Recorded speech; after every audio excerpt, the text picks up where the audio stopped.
Every time Monday rolls around and I don't really have an idea of what to do for a Manic Monday, the idea pops into my brain. Maybe I should call out some of the people I've had beef with over the years.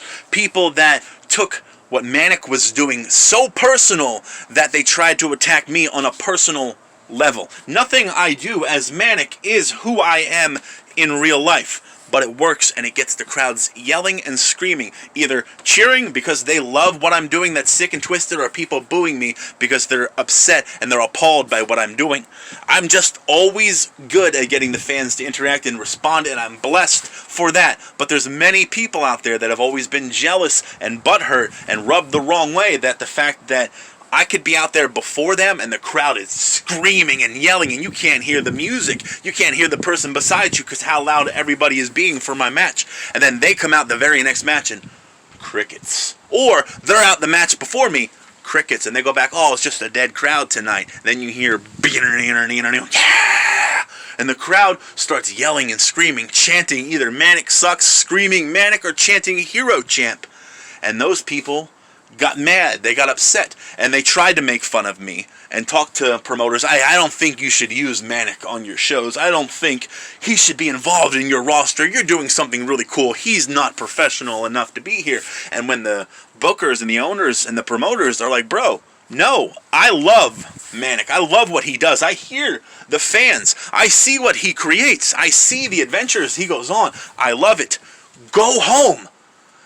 And they got mad, and they got upset, and then they decided to attack me continuously, but not to do it like, if you're beefing with somebody, you might be like, oh, yeah, well, I hear he's an alcoholic, yeah, I hear he has a pill problem, yeah, oh, he doesn't see his kids, no, he's a welfare bum, he beats women, or whatever. People make up lies to try to besmirch other people's reputation whenever they're mad, and they want others to hate that person too. But instead of going that route and making up something like that, there's people out there who have said that I did stuff I shouldn't have done on Snapchat, and when I'm like, alright, fuck off, here's my phone, get the cops involved, look at it. It went away. He shut up. You can't dispute when I'm saying, here's my phone, I'll give them my password, and they can look it up. And that person, even though not many people believed them, there's people out there that did, and I lost a bunch of friends on social media. Luckily, I didn't lose way too many fans, but they're not worth calling out by name because, like I said, most people don't know who they are. Some people know who they are. Some people in the business know who they are, but there's a lot of fans that have no clue who they are. They were used as the bathroom break. Let's go to the concession stand. Let's go buy some merchandise whenever their match came out. They're not very well remembered, and me mentioning their name is going to give them advertisement to my many fans that I have earned over the years, and they just don't deserve that. Alright? And then there's people that once I walked away from Eclipse Wrestling, that they delete my stuff on social media. My matches that had the most views and comments and likes, they disappear. And then certain matches for untrained people start popping up, and that's the only stuff getting posted. And people are commenting, I want Manic. When's Manic coming back? The comments get deleted, and the paying fan gets blocked on the social media account. But, you know, it's not worth mentioning because either the people involved are going to cry their eyes out and play the sympathy card, or people are just going to look at me as being bitter and jealous. So there's a lot of stuff that I could touch on, but, you know, I guess I just won't. I'm retired. There's a pandemic going on. No shows are happening, but still, this very day, I'm getting sent screenshots of people trash-talking me in group chats, you know, and it's like, why, bro? I get you're never going to be able to create what I did. You're never going to be able to get the responses that I got. You're never going to go on the adventures that I went on and get people to follow you and get people to care. You can put untrained people on the posters as big as you want, but you're never going to be able to create that magic of whenever the fans get their chance to see me.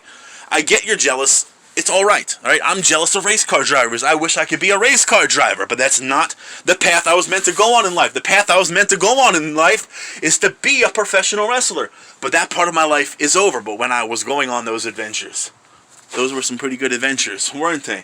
I chased down the secretary of Phoenix Pro Wrestling, and then Manchild tried to save her. And then she turned on Manchild, joining me, helping me win the Green Man Memorial title one final time.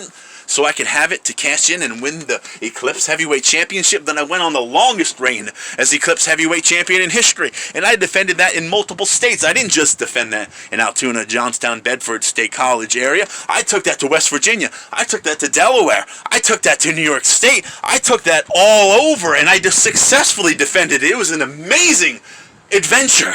Me and Randall Fairway tore it up. The reason why I went after Randall Fairway is because he was a bad guy on the show. I mean, people didn't like him. People didn't like his actions. People didn't like his tactics. And he was getting booed, and I don't want people to get booed more than me. So I started attacking him. Then we went on an adventure, and we started tearing it apart. Sometimes he won, sometimes I won.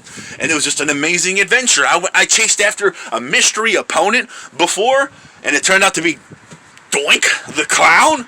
That was one of the first adventures that was memorable in the Altoona area whenever wrestling was finally rescued from that backyard garbage that ran the town from 2008 until 2012. And we were rebuilding, rebranding. We built Eclipse Wrestling to get back of the negative vibes that Phoenix Pro Wrestling had, being associated with that Backyard Wrestling Company. And now that Backyard Wrestling Company is back, you know, there's a lot of stuff I could touch on, but it's just, why, all right? I'm retired. There's a pandemic. No shows are happening. There's no reason to continue any beef. Let's just enjoy it. This Thursday is Thanksgiving. Let's be thankful that these adventures ever happened, because they didn't have to happen. The cards didn't have to fall the way they did. We didn't have to pack the Altoona Curve and have everybody screaming and chanting and yelling my name. If everybody didn't come to the shows leading up to that, that night wouldn't have been so special. You know, we went on some amazing adventures. And let's just be happy that those manic adventures ever happened. But he's not me anymore, right? I'm not him. He's not me. I'm not that guy anymore.